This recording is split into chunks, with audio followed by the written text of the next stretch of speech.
I'm Justine, And I'm Rico. and we're bringing you the Roman Report. Breaking news, Punic Wars finally ended.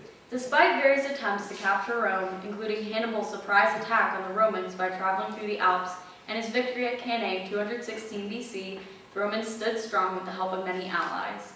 After defeat at Cannae, the Romans found a powerful general named Scipio to lead their forces. Scipio devised a plan to attack Hannibal's hometown of Carthage. Scipio set the city of Carthage ablaze after selling 50,000 inhabitants into slavery. This forced Hannibal to return to Carthage and attempt to save his city. Fortunately, the Romans crushed Hannibal's forces in 146 BC. This victory allowed Rome to claim Carthage and its territories as a Roman province. Hey, come here! In other news, the first triumvirate dissolves and Caesar is made dictator for life. The three people who comprised the triumvirate were Caesar, Crassus, and Pompey. Crassus dies of old age, causing tension between Pompey and Caesar. Because of Caesar's successful campaign to conquer Gaul, he won the support of his army and many Roman citizens. Pompey, Caesar's newly found political rival, feared Caesar's ambitions and told the Senate to order the disbandment of Caesar's army. Caesar defied the Senate's order and led his army across the Rubicon River, which led to Pompey fleeing Rome, knowing he would lose the battle. Caesar pursued Pompey's armies and defeated them in Greece, Asia, Spain, and Egypt. Because of Caesar's growing power, many senators feared losing their influence. Many citizens considered Caesar a tyrant. This led to the conspiracy of many senators to plot the murder of Julius Caesar. After carefully planning, the senators, led by Marcus Brutus and Gaius Cassius, murdered Caesar in the Senate chamber. We now have an exclusive interview with Marcus Brutus and reporter Chris.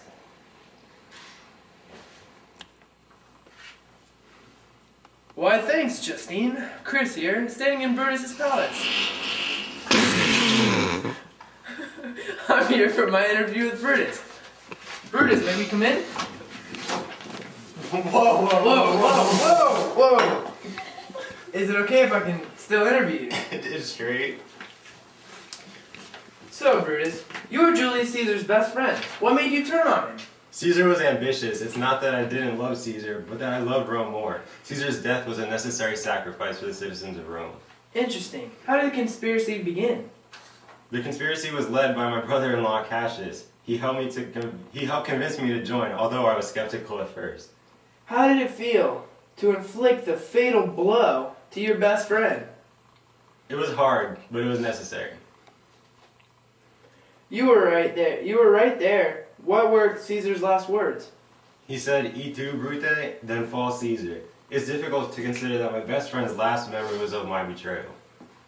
Thank you, Brutus. Back to you, Justine. More breaking news. Following Caesar's death, a second triumvirate was formed. The controversial murder led to civil war and the destruction of the already deteriorating Roman Republic. The second triumvirate forms, consisting of Caesar's 18-year-old grandnephew, Octavian, Mark Antony, and Lepidus. They took control of Rome and ruled for 10 years.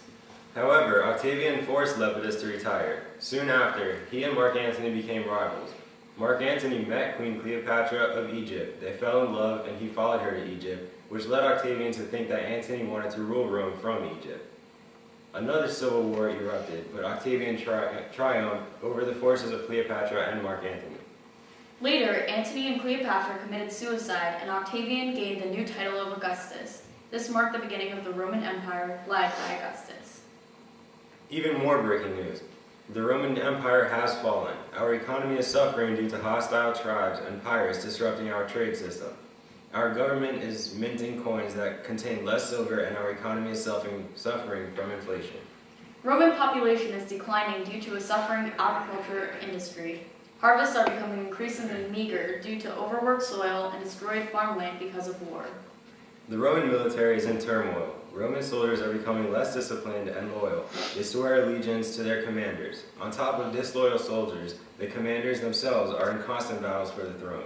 The government is beginning to hire mercenaries who are paid to fight but are disloyal to the empire. Roman citizens feel no sense of nationalism and don't care about the empire's fate.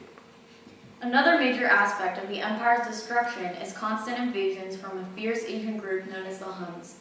Despite our various attempts to fight back, we are unable to compose an army large enough to defeat them. Our last emperor, Romulus Augustulus, was killed by German forces. No one is willing to step up to take control of the government. This will most likely lead to the western half of the empire being destroyed. Now to reporter John with an interview. Thanks, Rico. I'm here looking for a Roman citizen to interview. Oh look, there's one now. Excuse me, sir. I'm here with Channel 8 News, the Ocho. Can I have you for a minute to interview? Sure. Alright, thank you. How do you feel about the collapse of the Roman Empire? Honestly, I could care less. Really, those are some powerful words. What makes you feel that way? I lost my nationalistic feelings for Rome. How do you think we fell into such desperate times? It was bound to happen. The government has been making poor decisions. How so? The leaders are power hungry and biased, and the collapse and the government is just going down. Well, there you have it. We have a citizen's input.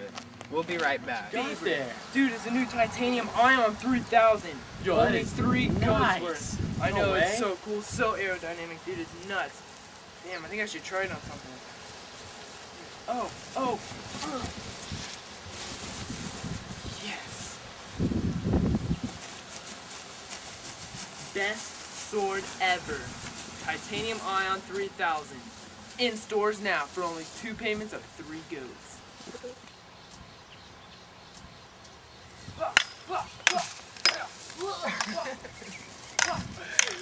Thanks, Justine. I'm here at the Colosseum where we are witnessing an intense battle of gladiators. The battles are fought in a tournament style between prisoners of war and criminals. The object of this dangerous sport is to gain freedom by being the last man standing. Last week's chariot race results were tragic. The 4-horse chariot and charioteer died in the crash. The race was exciting, and we look forward to the next one. We'll be back after this break with Chris Rutherford and the weather.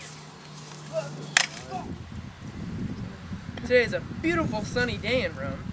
In upcoming months, June through September, we'll be experiencing high temperatures ranging from high 70s to low 80s, which is characteristic of our Mediterranean climate. As you can see here, up by Trento, Venice, and Verona, it is very nice and sunny. And down by Taranto, it's sunny with a little clouds.